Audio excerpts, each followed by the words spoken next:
Good evening and welcome to the Womxn Show. I'm Lenina Rasool. Tonight we're going to be speaking about the Victim Support Services Bill. It's a new bill that was released in draft form in July for public comment, and it seeks to regulate services provided to victims of crime. Now, across South Africa, NGOs have raised issues with the bill, which includes the fact that it seems to regulate service providers and not provide enough accountability to government around service delivery, especially given that a lot of the services provided do come from government departments like the police, the justice system, and that a lot of these services are also outsourced to NGOs like Rape Crisis and the Tutuzela centers and so forth. But before we look into this issue, we are going to hear from you what you would like to see improved in terms of victim services.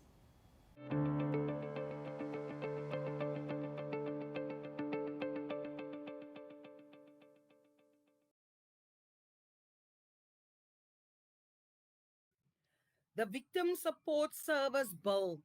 Now, this act needs to be passed and we must make submissions on it.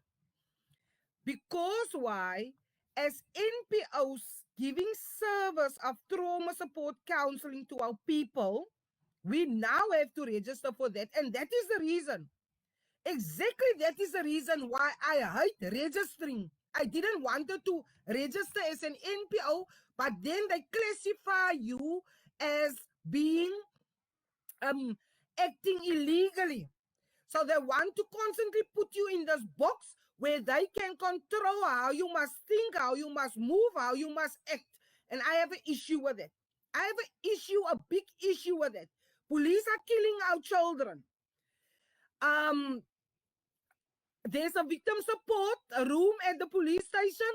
In most cases, it's not used for the benefit of the people. You do not have a 24-hour service at the police station. Somebody has to be called to give service, trauma support counseling, whatsoever to our people at police stations. The other thing is this. The Social Development Department is making me sick, constantly sick because of their inability to give service to our people.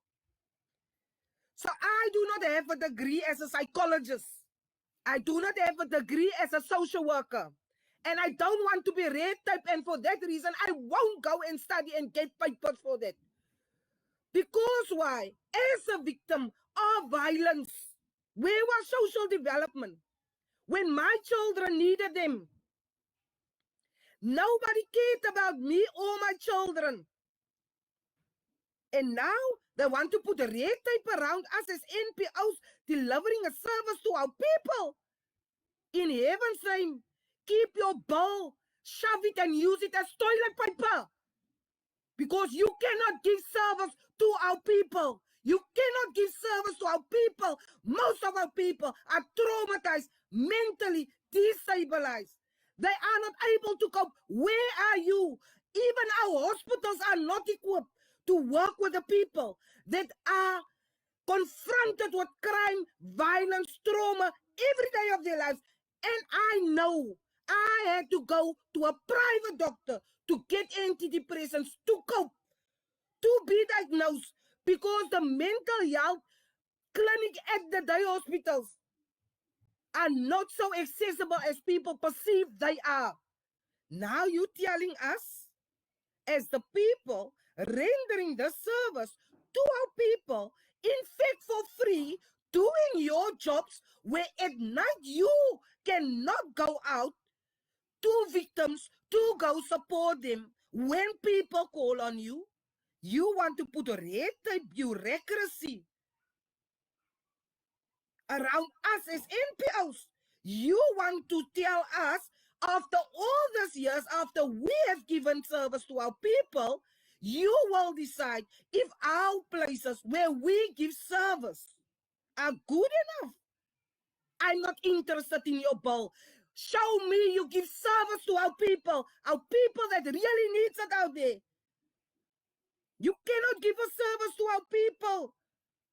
A police officer constable that does not even know how to act towards a rape victim, how to act towards a domestic violence case. Please, I would want you to come and challenge me. Tell me I'm wrong. Because a lot of our children are walking with a lot of scars. And now in the new dispensation, it is just added.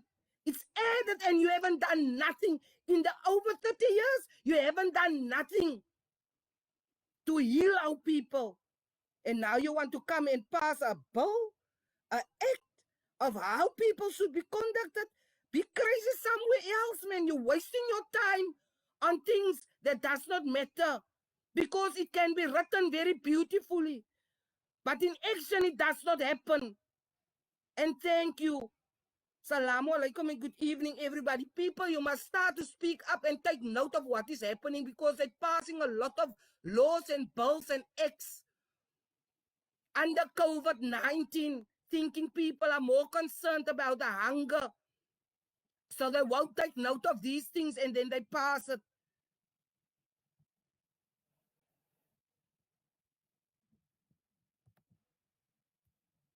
We have real concerns that the current iteration of the bill will not achieve what we really need for victims in South Africa right now. Research tells us that a victim needs 5 key things in order to be empowered. The first is general knowledge about how the criminal justice system in which the victim finds themselves actually works, so they know what to expect. The second is case-specific information from various state actors at every step of the way, so a victim knows what is happening with their case at all times. The third is fully funded psychosocial support. The fourth is integrated service delivery through collaboration between state departments. And the last is an effective complaints mechanism that not only receives and directs complaints, but can actually resolve them.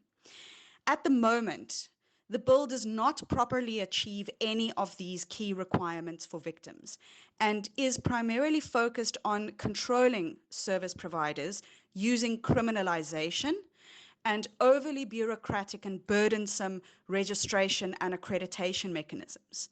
And the concern is that this will stifle instead of enabling services for victims in South Africa. The object of the bill sounds very promising, as this is what is truly needed at grassroots. However, if we look and analyze just Section 5, subsection 1, F to G, this sounds very far-fetched.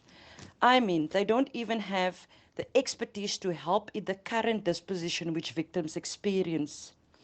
As long as there is the horrendous disconnect between the 3 spheres of justice, this bill will just be yet another piece of legislation.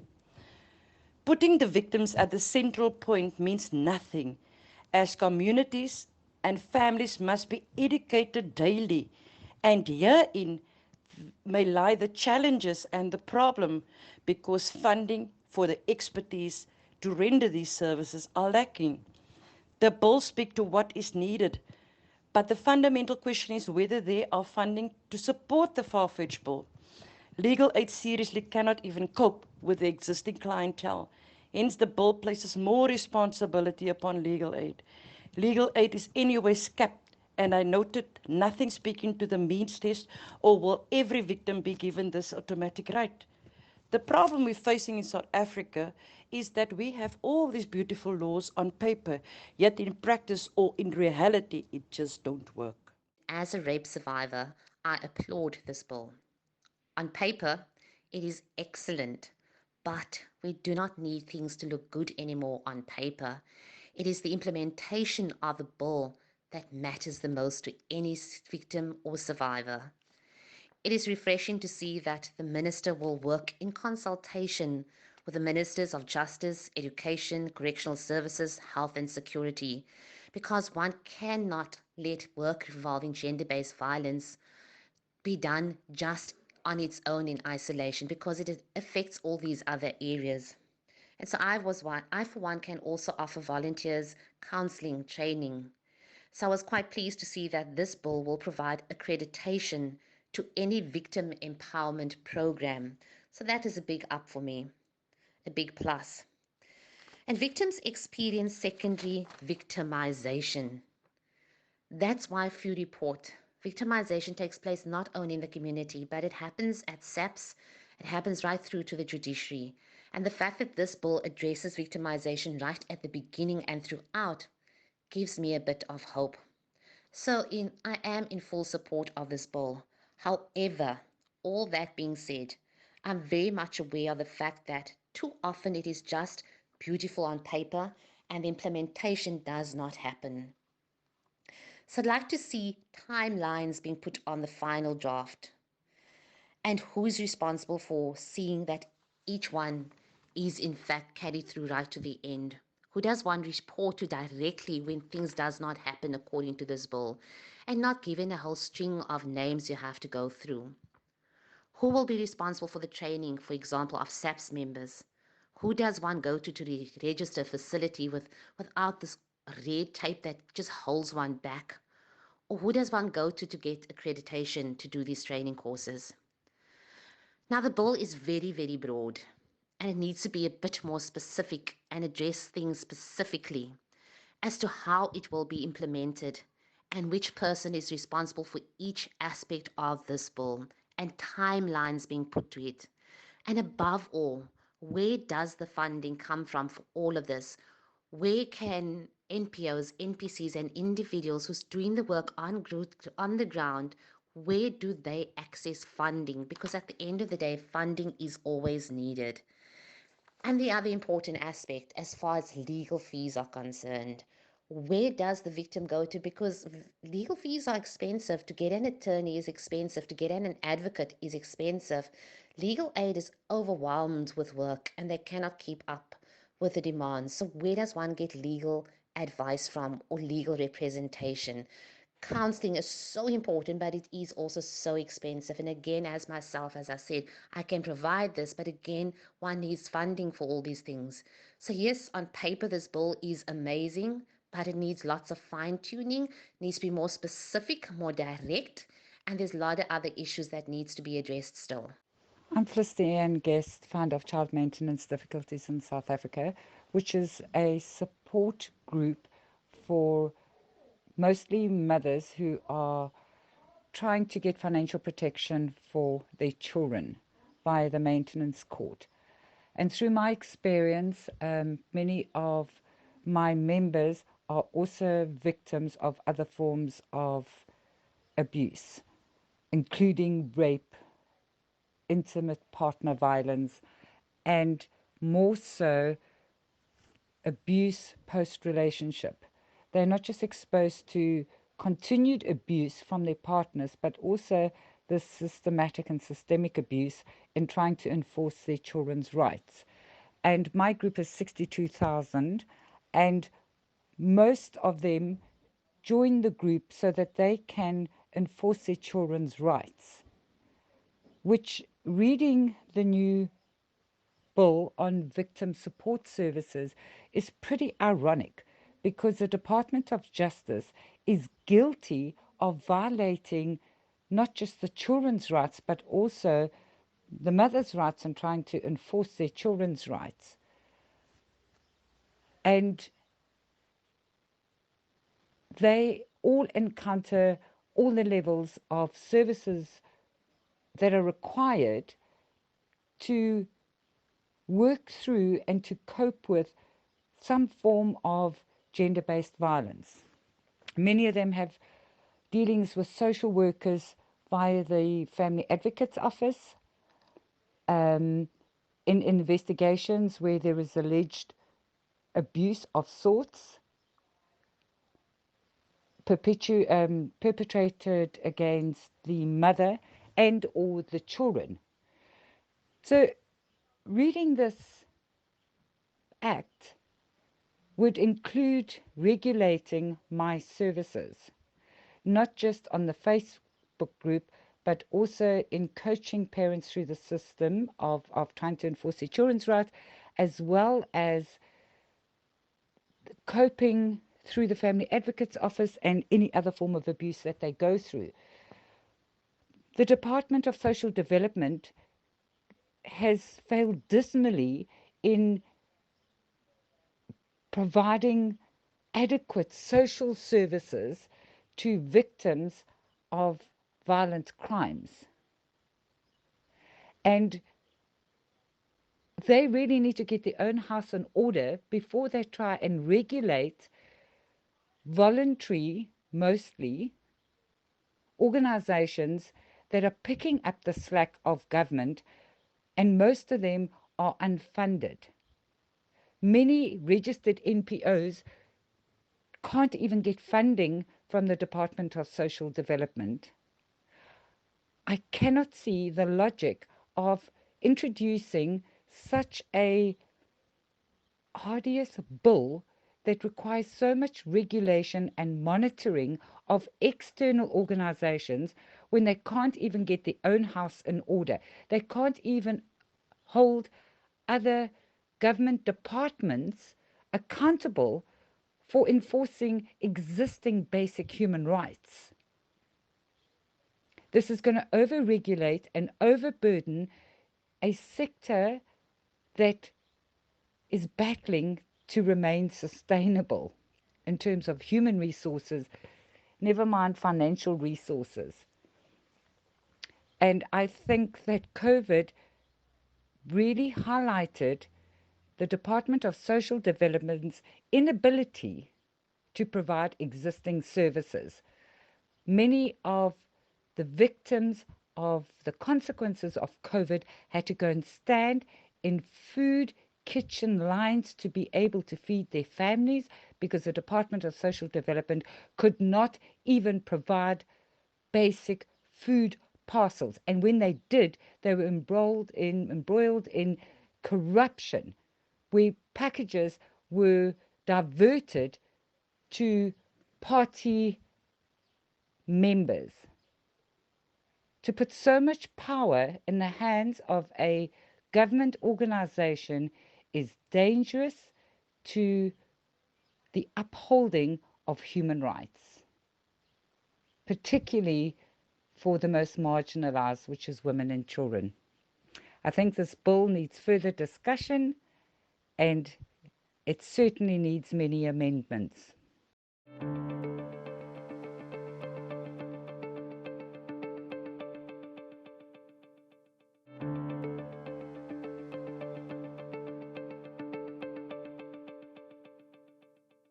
Welcome back. You're watching The Womxn Show. I'm Lenina Rasool. Tonight we're speaking about the new Victim Support Services draft bill that was released for public comment. There have been a number of issues raised with the bill, and we're going to be speaking to Jeanne Bodenstein from the Rape Crisis, who is an advocacy specialist, to find out what are the issues that some of the NGOs are raising around this bill and what we can do about it. Welcome, Jeanne. Thank you for joining us. Thank you. Thank you for having me. So, Jeanne, as I was saying earlier, we are looking at the Victim Support Services Bill, and there are a number of issues that have been raised in terms of which seem problematic. And I was wondering if you could run through first what is the Victim Support Services Bill and what are some of the issues that have been highlighted around it? Sure. So the Victim Support Services Bill is a piece of legislation that actually has quite a long history. It started as a way to make sure that victims of gender-based violence have access to psychosocial care, have access to information about their case, and knows what goes on in the criminal justice system.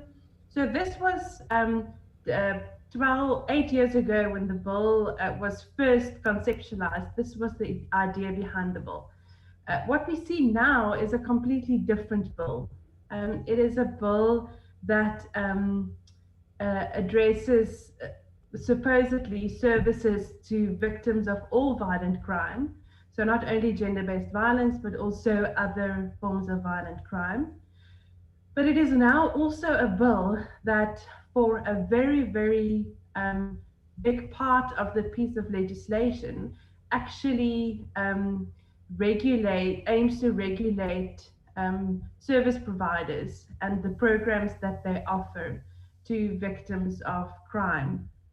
And so the bill really is something that takes away the focus from victims and their rights, the rights that they have to services, the rights that they have to information, and really places it on regulating those service providers and the programs that they offer.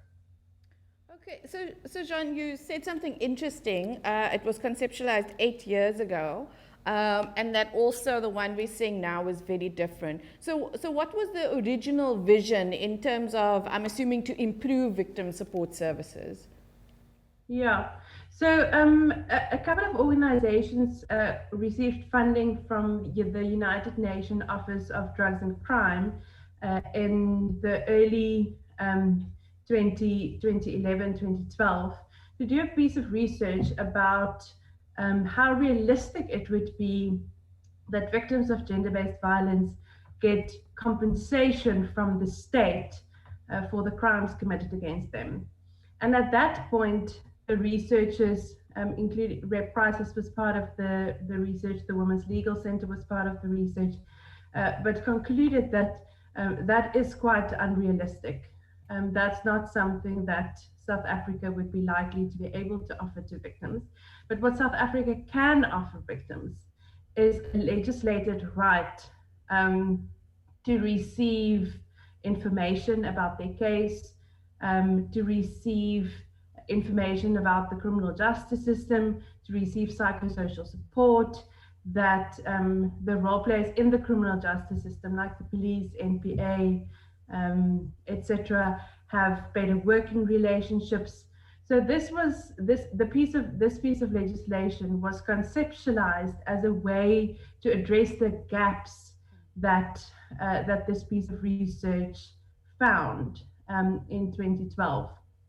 And since then, this has always been under the mandate of the Department of Social Development.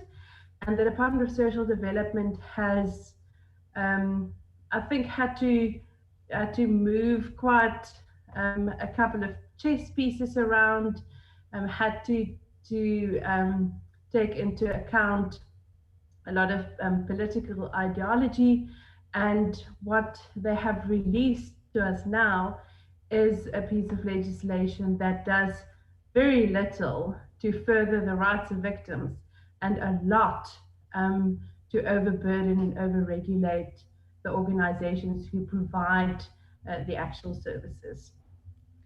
Jeanne, before we go into that overregulation, I do want to ask, when you're talking about access to information, and we know that there are gaps there, but is there not already legislation and policy in place to address that? Because with parole, for instance, and what we've seen is that victims are not notified when a perpetrator is due for parole, but that should already be done. That is already legislated, it's just not being followed. So why was another piece of legislation necessary? Is it just to add to and sort of, I guess, enforce implementation? So I mean, what you don't want, right, is various pieces of legislation all kind of saying the same thing, but is not enforced.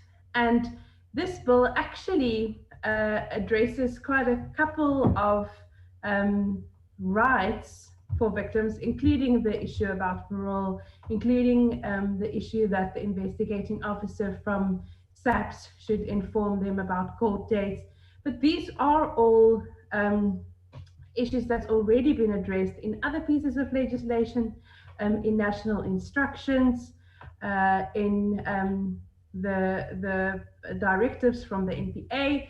So it really doesn't add any additional protection by merely adding these rights to this victim support services bill. What we actually need is ways to hold the state role players accountable for not upholding those rights of victims.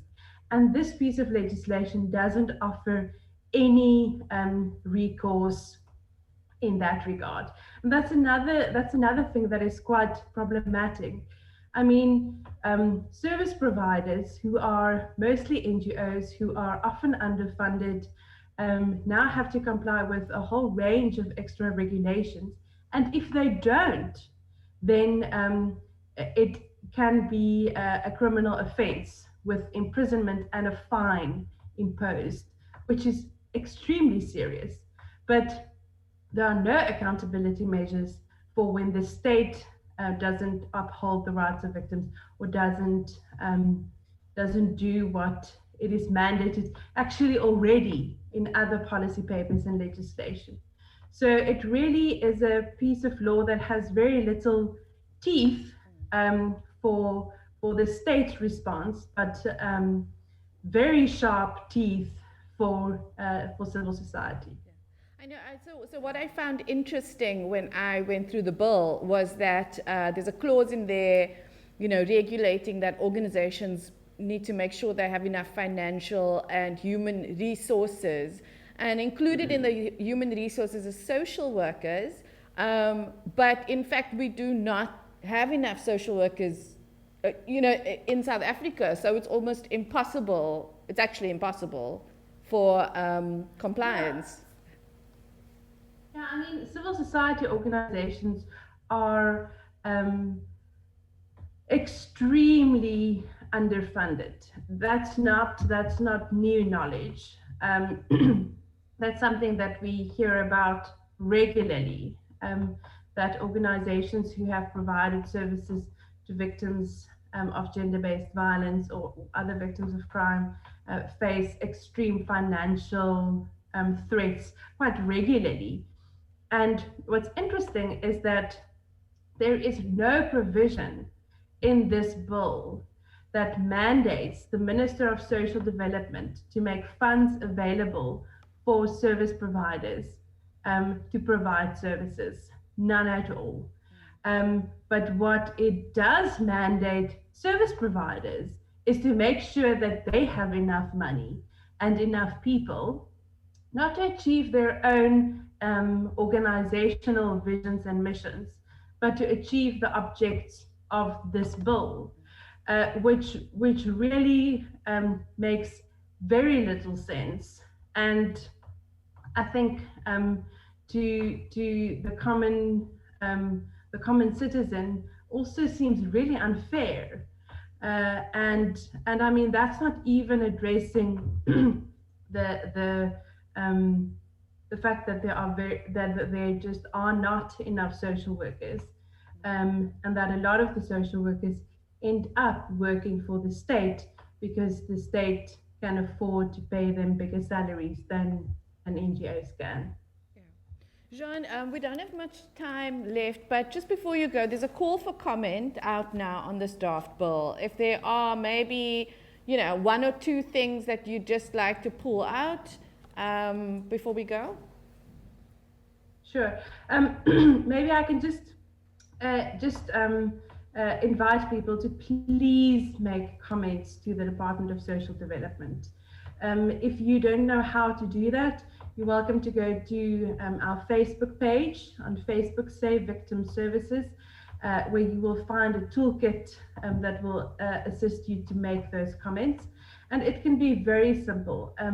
You only have to say what you or your organization does, what your work is, and also to bear in mind that this bill won't only affect NGOs. It will affect all practitioners who provide services to victims. So psychologists in private practice, social workers, doctors, people working in mosques, churches, synagogues, the religious sector.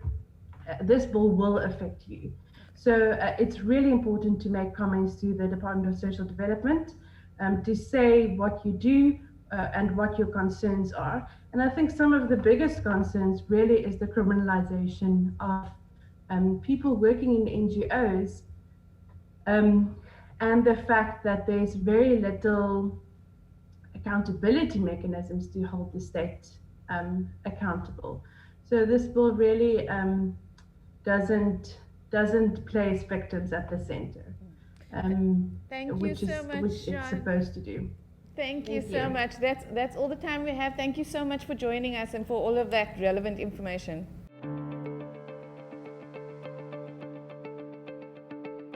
That was Jeanne Bodenstein, an advocacy specialist with Rape Crisis. Now we're going to take a short break. We'll be back with more after this.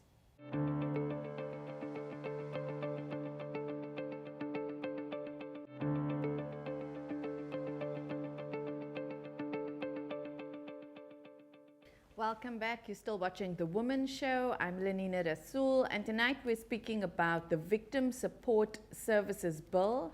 A draft bill has been released for public comment, and before the break we heard from the Rape Crisis Center about some of the issues that NGOs and other sectors have with the draft bill. But joining me now in studio is Zelna Jansen, who is a qualified attorney and also specializes in the legislative process and advocacy.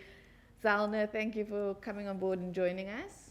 Thank you, Lenina. Thank you for having me, and good afternoon to the viewers. I'm happy to be here, and I hope I can add some value. Wonderful. I'm sure you can. Zelna, so you're here to join us to speak about the legislative process, because this is a new draft bill that's been released, and often, I think we often speak about civic engagement, public engagement with government, creating sort of legislation together. A call for comment on bills and legislation is one of the ways that citizens can actually contribute to the creation of something new. Can you tell me, what is the process often when a new bill is introduced, and what does it mean for the public to submit comments? Thank you. So the process for when a bill is when it's a new draft. So the first would have been a policy, and as we heard earlier, there were some studies that were done, and from there was a policy, and from that policy a bill was drafted by the drafters, which is the Department of Social Development. Okay. And they now publish the bill for comments. And what I think is important about this period is, why it is important for the public to comment is, the academic view is that, well, yes, the public must participate, and it deepens and enhances democracy. But if you look at what I've heard now and what I've researched on the internet, is that the bill will have a perspective from the person that's drafted it. So the legal advisor would have drafted it from a government point of view, how best to govern it. So that's why it will just have that perspective. So we need the public to share their views with government, so that they can make the bill more inclusive. So right now it's just a draft from government. Yes. And I see the civil society and NGOs are disappointed because there has been engagement, and there were policy papers in that. But yeah, so if they draft it, they'll obviously draft it with their interest in mind. So now, yes, we need to participate because it's good for democracy and accountability and transparency. But you need to make sure that your interest is shown in that bill. Yes. So that's why you have to participate. It's pointless just voting and saying, well, you know, what's the point of doing that? Because then the bill is not going to have your interest. Yes. And how you do that is another conversation. Yes. So that's interesting. It's like if you are, let's say, starting a business, and the person who does the first draft of the proposal, it's like from their perspective, but Yes. it's coming in to feed in, and us also looking at, and I think this is what's important about it. One of the issues raised was whether currently victim support is adequate for victims of gender-based violence, and we know that it's not. So one of the ways for victims to tell government, actually, this is what I've experienced, this is what I need in order to, or we need in order to improve the services when we go through the system, are those, because, you know, it seems like such an intimidating process, writing to government. It is, and that is why I think there needs to be education around citizens can participate in this process. But it's as simple as just sending an email and writing your story. And there we have the Rape Crisis Center offering assistance, which is fantastic in how you can raise your issue.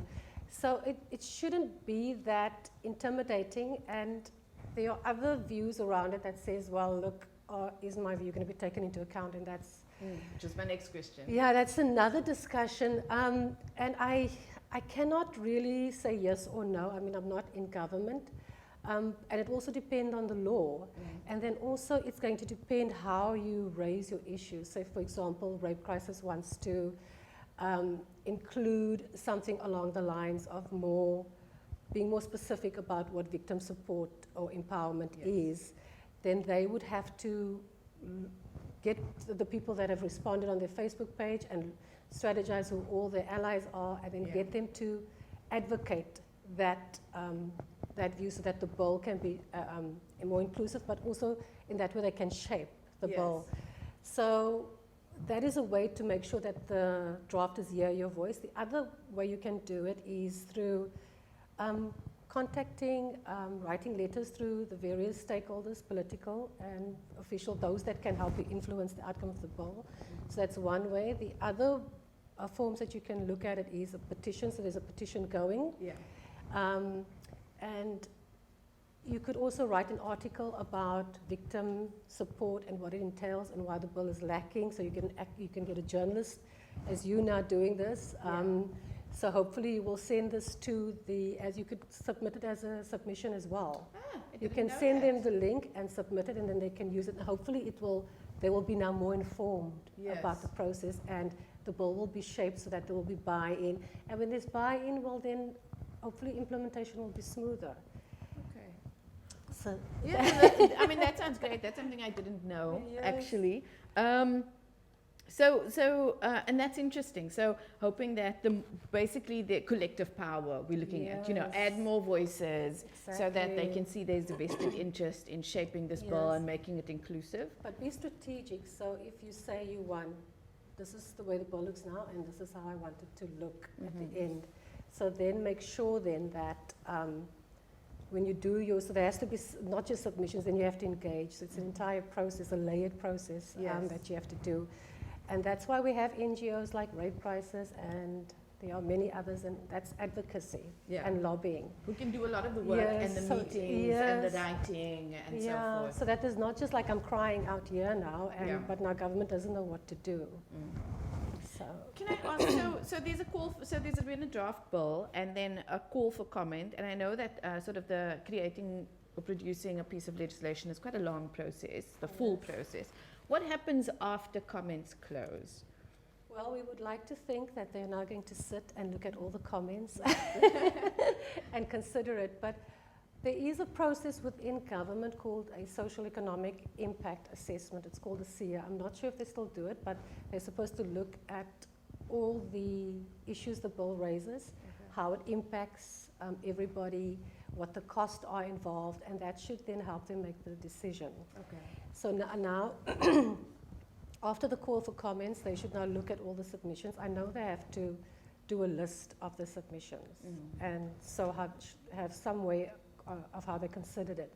And that will now, then after that, they would now hopefully amend the bill, and not just amend it for the sake of like, we're showing you amending the bill. It must be a proper process. Then once they've amended the bill with those documents, they would then go back to cabinet, because it's still an executive process. And then at cabinet, they will now decide, okay, are we happy with it or not? Does the bill show all the noise? Because that's also, remember, cabinet is made up of politicians. So if you make enough noise and you're strategic about how you do it, then they will hear it, and that would then, well, people are saying this. So you have to be, what you convey in the media, as we're doing now, it must be easy to understand. So remember, these politicians have many people, there are many interests trying to influence them. So you really have to be strategic about how you plan and go about it. So anyway, so it's at cabinet, so they will then either send it back, no, this is too, so we can't deal with this now, or it's okay, it's palatable, let's send it to Parliament for them to process the bill. And remember, the legislative mandate lies with Parliament. So that's really where you will be able to make more of an input. I think once it's still at the executive stage, you don't really see what's going on. They may engage with stakeholders now, while the bill is still here. They may have a workshop or something to that effect. I would say yes, they should, because it seems like there's such a disconnect between what I hear and what the bill represents. Yeah. So it goes to Parliament, and then the bill will be tagged. And tagging is, so Parliament as a bill has to follow a particular process, and the Constitution makes provision for what process it follows. So there's criteria that it has to meet. And so once it's tagged, and in this case it's tagged as Section 76. And the good thing, that means that both the national and the National Council, or the provinces, they have concurrent jurisdiction on this issue of victim empowerment. So that means both the National Assembly and the National Council of Provinces will have a say in how this bill is, the final outcome of the bill. So that means there will be public hearings at the National Assembly and within certain provinces and certain municipal districts. Okay. So there's more of an opportunity. Yes. It's more transparent. You'll have more opportunity to engage with politicians. So it's just a better process, but the mandate lies with Parliament. No, and that's good to know also that, Yes. submitting now is not the end of the process, that we can, there's still points of contact later on. Zelna, thank you so much. That's all we have time for this, but we will have some more in the future, I'm sure. I look forward to it. We're going to take a short break, but we'll be back with more after this.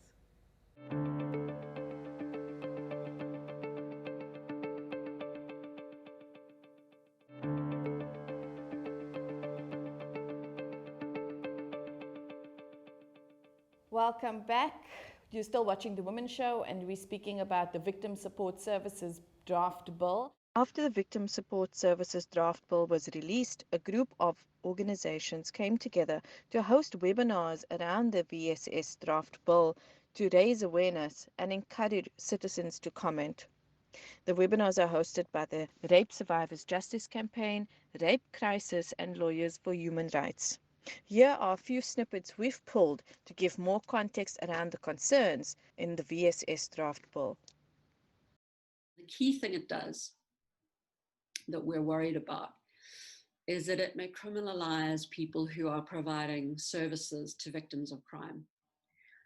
And when you look at providing services, the definition of services is really broad. So if you provide social services, and I think that's maybe the sort of phrasing that we would be more, or a concept we'd be more familiar with. So social services to victims of crime, maybe trauma counseling after a home invasion. Okay, so I think we'd be familiar with that as being support to a victim. But what's included in this definition are people providing spiritual support to victims of crime, people providing psychological support to victims of crime, and physical support. Now, obviously that catches a range of service providers that are not the people who would traditionally consider themselves, a victim empowerment organization or an organization that provides support to the survivors of crime.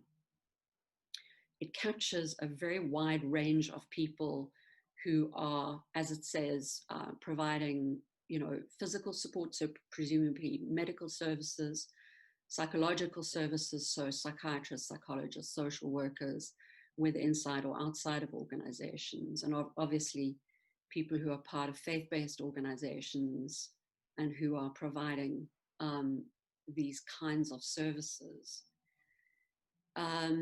This legislation doesn't provide money. So in other words, there's no quid pro quo here where, well, yes, but that may be true, I may have to register, but when I give a support service such as spiritual services to the victims of crime, I will get funding from the Department of Social Development. And that's not true. So there is only the requirement that you register.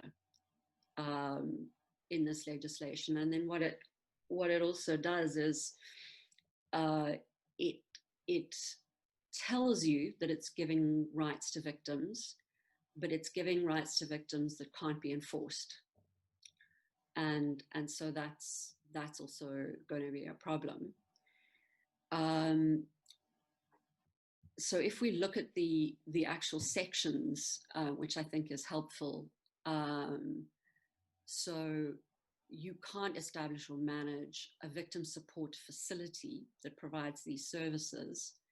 Now, you might say, well, yeah, I'm providing these services, but I'm not providing them from a victim support facility as defined. The only trick is that victim support facility is not defined.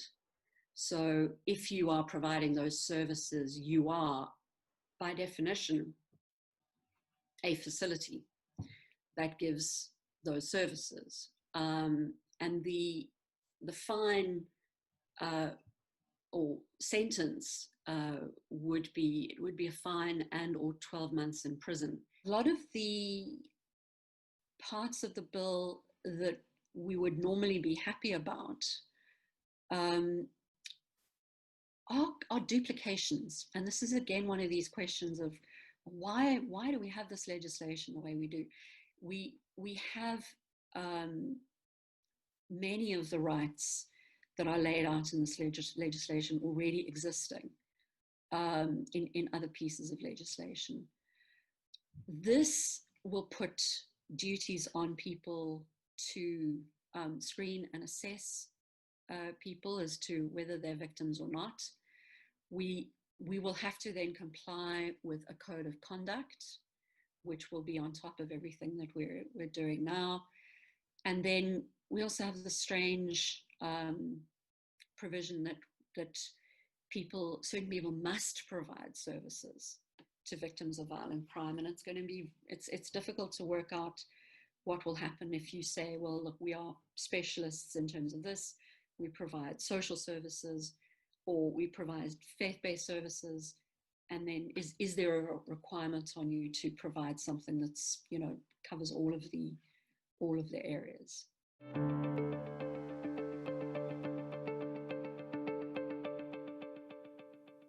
We reached out to the Department of Social Development for a response on some of the issues that NGOs have raised, and this is what they had to say.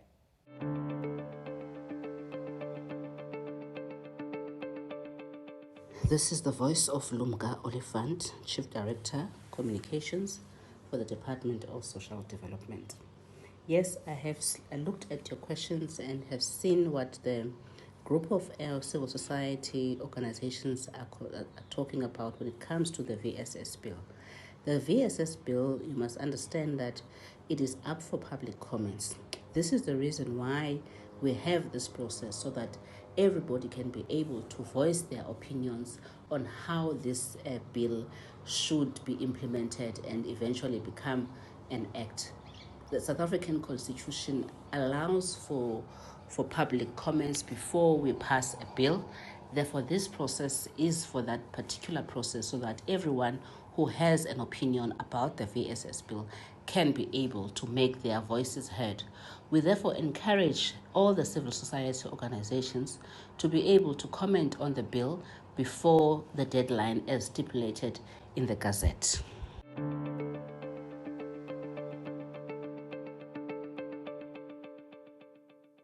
Thank you for joining us this evening. I'm Lenina Rasool. Good night.